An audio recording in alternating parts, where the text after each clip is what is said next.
Shalom, selamat sore saudara-saudara jemaat yang mengikuti doa puasa dalam 10 hari ke depan. Kita bersyukur kita ketemu lagi di tahun ini di dalam ibadah doa dan puasa. Kita akan berdoa terlebih dahulu, kita akan mendengarkan renungan firman Tuhan. Terima kasih Bapa dalam sorga, dalam nama Tuhan Yesus kami bersyukur buat sore hari ini, buat kesempatan yang baik yang Tuhan berikan bagi kami. Sebentar kami akan mendengarkan renungan dalam doa puasa sebelum kami semua bersama-sama berbuka puasa pada sore hari ini. Biarlah Tuhan sampaikan keinginan hati Tuhan kepada kami untuk kami dapat mengerti akan kebenaran firman Tuhan. Kami siap mendengar dalam nama Tuhan Yesus. Haleluya. Amin. Saudara-saudara, hari ini adalah hari yang pertama di dalam ibadah doa puasa, dan hari ini saya beri judul bertekun di dalam doa.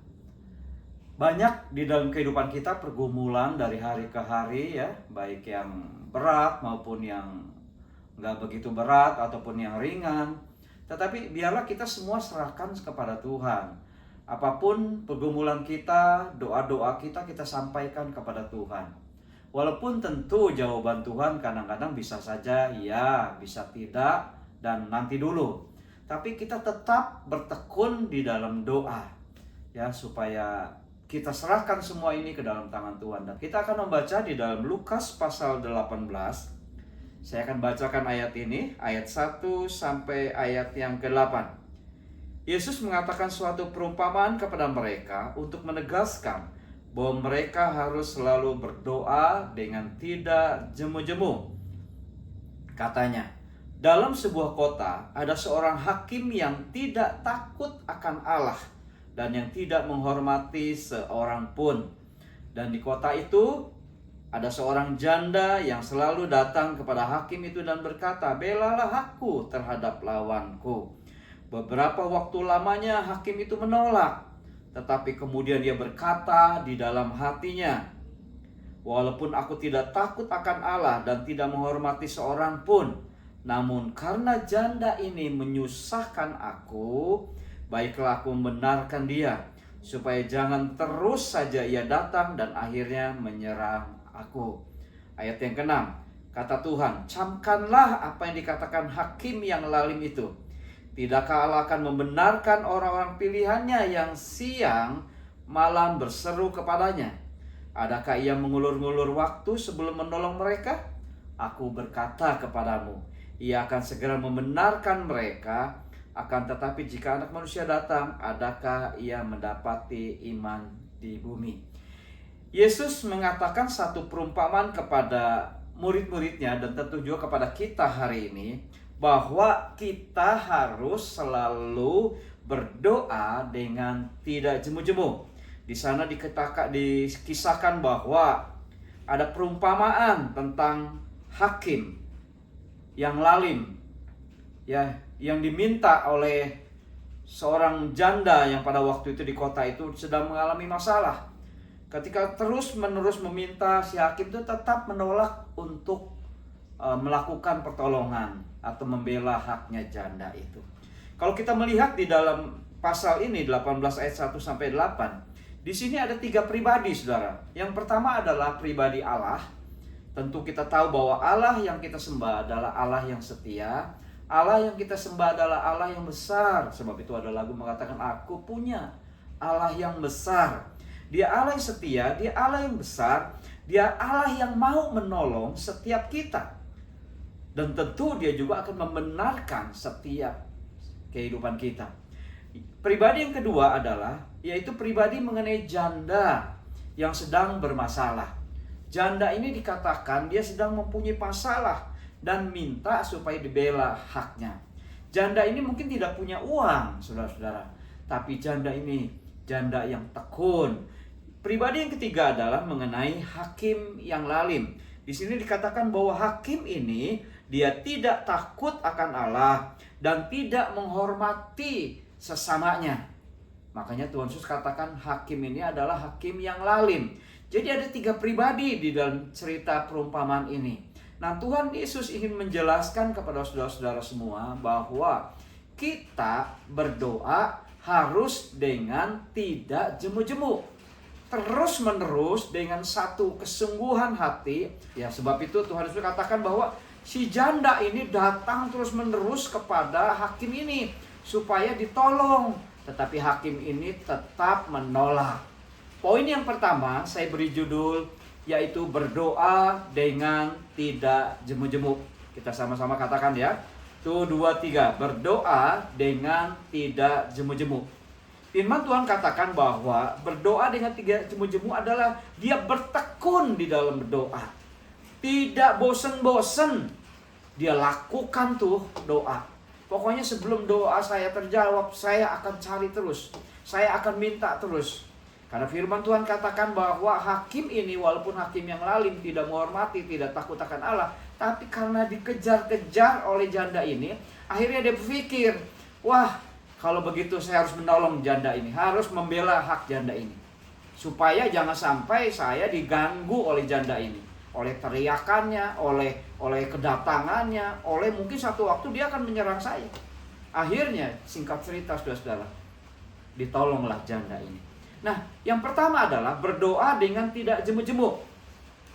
Di dalam Lukas pasal 11 ayat yang ke-9 sampai ayat yang ke-12, di sana dikatakan begini. Oleh karena itu aku berkata kepadamu, mintalah maka akan diberikan kepadamu, carilah maka kamu akan mendapat, ketuklah maka pintu akan dibukakan bagimu. Karena setiap orang yang meminta menerima, dan setiap orang yang mencari mendapat, dan setiap orang yang mengetuk baginya pintu dibukakan. Nah, saudara-saudara, firman Tuhan katakan bahwa satu langkah untuk kita berdoa dengan tidak jemu-jemu adalah pertama minta. Apa kebutuhanmu? Minta sama Tuhan. Mungkin kau masalah dalam pekerjaan, mungkin kau masalah dalam keluarga, mungkin dalam masalah pelayanan, apapun itu minta sama Tuhan. Mungkin saudara belum punya pekerjaan dan minta supaya saudara mendapat pekerjaan. Minta. Karena ini adalah janji Tuhan. Setelah itu saudara-saudara, firman Tuhan katakan bukan hanya minta, tetapi cari. Carilah. Jadi setelah kita minta, kita mulai mencari janji Tuhan itu. Berkat yang Tuhan sediakan itu bagi kita. Kita cari itu. Maka firman Tuhan katakan kalau minta, kita akan diberikan apa yang kita minta. Kalau cari, maka kita akan mendapat. Setelah kita cari, kalau masih belum juga, kita ketuk. Ya, firman Tuhan katakan, ketuklah, maka pintu akan dibukakan bagimu. Ayat ke-11. Bapa manakah di antara kamu jika anaknya minta ikan daripadanya, ia akan memberikan ular kepadanya untuk ganti ikan, atau jika ia minta telur, ia akan memberikan kepadanya kalajengking. Nggak mungkin seperti itu Bapa kita di sorga. Karena saya katakan tadi, pribadi Allah adalah pribadi yang menepati janji. Dia akan memberikan apa yang saudara minta dan saudara cari. Sebab itu ketuk, ya, maka pintu akan dibukakan bagimu.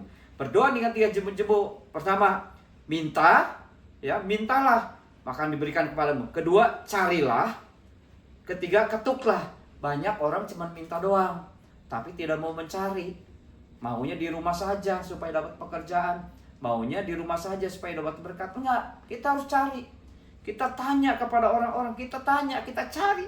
Kita ketuk pintu Tuhan supaya dibukakan apa yang kita inginkan, yang kita butuhkan. Ya, yang pertama adalah berdoa dengan tidak jemu-jemu. Saya bacakan sekali lagi. Bapa manakah yang memberikan ular ketika anaknya minta ikan? Nggak ada kan? Pasti akan diberikan. Allah kita jauh lebih dari itu. Dia akan memberikan apa yang saudara butuhkan di dalam kehidupanmu. Amin. Poin yang kedua adalah tetap percaya dan berharap. Tadi si janda itu dia terus mengejar itu hakim yang lalim itu, yang tidak mau menolong di awalnya. Dia kejar terus, dia ketuk terus, dia gedor terus. Dia nggak peduli, pokoknya tolong saya. Kalau nggak saya kondisinya bisa hancur. Dia berteriak terus. Dia tetap percaya bahwa ya si hakim ini pasti akan menolong dia. Dia tetap berharap bahwa si hakim ini pasti akan memberikan pertolongannya dan membela haknya. Di dalam Yosua pasal 21 ayat 45 dikatakan, dari segala yang baik yang dijanjikan Tuhan, tidak ada yang tidak terpenuhi, semuanya terpenuhi. Ini janji Tuhan. Kalau saudara tangkap baik-baik, saudara ambil, saudara tanamkan itu dalam kehidupanmu, janji Tuhan terhadapmu itu pasti akan dipenuhi. Pasti Tuhan akan tolong. Ya, Yosua 21:45 katakan, segala yang baik yang dijanjikan Tuhan, tidak ada yang tidak terpenuhi, semuanya terpenuhi. Jadi poin yang kedua adalah tetap percaya dan berharap. Ya, walaupun mungkin masalah kita belum berlalu, mungkin pertolongan kita belum datang, tetap berharap, tetap percaya dengan iman saudara kepada Tuhan, bahwa Tuhan yang akan memberikan pertolongan pada waktunya. Selanjutnya, selain doa ya tetap percaya dan berharap, kita juga harus doa dengan ucapan syukur. Setelah kita berdoa, kita bersyukur. Ya, kita bersyukur bahwa Tuhan itu akan menolong kita. Kita ucapkan syukur, terima kasih Tuhan, walaupun pertolongan itu belum datang. Kita bersyukur. Sebab itu Filipi 4 ayat yang ke-6 dikatakan, janganlah khawatir tentang apapun juga, tetapi nyatakanlah keinginanmu kepada Allah dalam doa dan permohonan dengan ucapan syukur. Jadi firman Tuhan dalam Filipi 4 ayat katakan, janganlah khawatir. Apa yang saudara doakan, jangan khawatir. Tetap nyatakan keinginan kita kepada Allah di dalam doa dan permohonan dan dengan ucapan syukur. Jadi kita harus bersyukur walaupun pertolongan itu belum datang. Tetap bersyukur, Tuhan yang buka jalan, Tuhan yang memberikan jalan buat kita. Ya. Tadi poin pertama adalah tetap bertekun, minta, cari, ketuk. Poin yang kedua adalah tetap percaya dan berharap. Jadi tidak ada yang terlalu kecil untuk didoakan, tidak ada yang terlalu besar untuk ditanggung bersama Tuhan. Bertekunlah dalam doa. Ia mendengar, ia peduli, ia bertindak pada waktunya bagi saudara dan saya. Saya berharap saudara-saudara melalui firman dan renungan pada sore hari ini kita diingatkan, kita diberi kekuatan bahwa kita punya Tuhan yang besar, yang akan menolong dan menjawab setiap kebutuhan kita. Tetaplah berharap, tetap punya iman kepada Tuhan. Walaupun mungkin belum terjawab sampai saat ini, tapi tetap kita berharap dan menjawab apa yang Tuhan sampaikan dari firman Tuhan ini. Saudara, saya teringat ketika beberapa tahun yang lalu, ketika saya berharap sama Tuhan, saya minta sama Tuhan, jawaban itu belum ada. Tapi saya tetap berdoa, saya tetap berharap, saya cari, saya minta, saya cari, saya ketuk. Ya, sampai satu waktu, beberapa waktu kemudian dengan waktunya Tuhan jawab. Tentu ini juga menjadi keinginan saudara dan saya, supaya setiap doa kita yang kita sampaikan kepada Tuhan, boleh Tuhan penuhi. Janji Tuhan itu boleh Tuhan penuhi dalam kehidupanmu. Amin. Kita akan berdoa bersama-sama. Kita akan memasuki dalam satu pokok doa, yaitu pokok doa untuk hari ini dan sepanjang 9 hari ke depan di dalam doa puasa. Kiranya Tuhan memberikan kekuatan buat kita semua, kita bersama-sama diberi kesehatan, boleh berpuasa selama 9 hari ke depan. Kita akan berdoa juga ya untuk jemaat-jemaat Tuhan, supaya Tuhan memberikan kerinduan buat mereka, supaya mereka juga diberi kekuatan kesehatan dan boleh berpuasa dan semakin bertumbuh di dalam iman kepada Tuhan.